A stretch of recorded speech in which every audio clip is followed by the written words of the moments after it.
किसी गांव में एक औरत अपने शौहर और 5 साल के छोटे बच्चे के साथ रहती थी। अल्लाह का करना ऐसा हुआ कि उसके शौहर का इंतकाल हो गया था। लिहाजा ये औरत अपने इकलौते बेटे की तालीम व तरबियत के लिए खुद ही लोगों के घरों में काम करती, उनके बर्तन मांजती, कपड़े धोती और उनके बड़े बड़े घरों को ये अकेली औरत तने तनहा साफ़ करती, सिर्फ इसलिए कि उसके बेटे की किसी चीज़ में कोई कमी न रह जाए। वक्त गुजरता गया और कई साल बीत गए। अब इसका बेटा जवान हो गया था और किसी अच्छी कंपनी में नौकरी कर रहा था।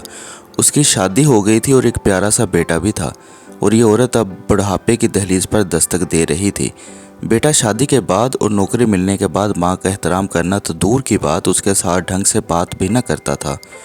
इस बूढ़ी औरत की ज़िंदगी में सिर्फ इतना फ़र्क आया था कि पहले ये गैरों के बर्तन और कपड़े धोती थी, अब अपने बहू बेटे के बर्तन धो रही है।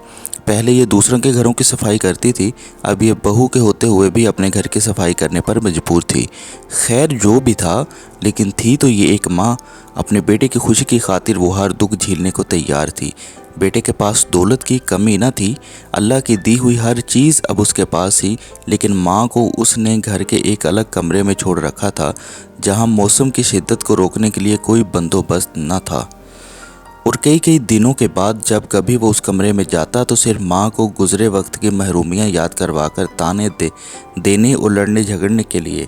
एक दिन सर्दियों की यक बस्ता शाम में उसकी माँ एक फटे पुराने कंबल में सुकड़ कर बैठी ये सोच रही थी कि आज उसका बेटा काम से वापस आएगा तो वो उसे नए कंबल का कहेगी, क्योंकि इस कंबल में उसे बहुत सर्दी लग रही थी और अब उसकी कमज़ोर हड्डियों में इस सर्दी को बर्दाश्त करने की हिम्मत नहीं थी। और उससे 100% यकीन था कि उसका बेटा बड़े प्यार से उसकी यह ज़रूरत पूरी करेगा। रात को बेटा घर आया तो माँ ने बड़े प्यार से उसे नए कंबल का कहा तो बेटा गुस्से से बोला, माँ अभी अभी मैं काम से आया हूँ और आते ही तुमने अपना मुतालबा लेकर बैठ गई हो, और तुम्हें पता है कितनी महंगाई हो गई है। अभी तुम्हारे पोते को स्कूल दाखिल करवाना है, उसका यूनिफॉर्म और किताबें लेनी है, गाड़ी की किस्त अदा करनी है, मैंने अभी अपने लिए जैकेट ख़रीदनी है, तुम्हारी बहू के लिए शाल लानी है। तुम तो सारा दिन घर में रहती हो, तुम्हें कंबल की इतनी क्या ज़रूरत आन पड़ी है। हम लोगों ने तो बाहर घूमने जाना होता है। तुम किसी तरह ये सर्दियाँ गुजार लो, अगले साल सर्दियों से पहले पहले तुम्हारे कंबल का कुछ बंदोबस्त कर दूंगा। बूढ़ी माँ खून के आंसू पीकर चुपचाप अपने बुसीदा हाल कमरे में वापस आ गई और फटे हुए कंबल को ओढ़कर टूटी हुई चारपाई के कोने में सुकड़ कर लेट गई। सुबह जब बेटे की आंख खुली तो पता चला पिछली रात माँ फौत हो गई। बेटे ने अपने तमाम रिश्तेदारों को माँ के जनाजे पर बुलाया और माँ के कफन दफन और मेहमानों की खातर मदारत पर लाखों रुपए खर्च किए।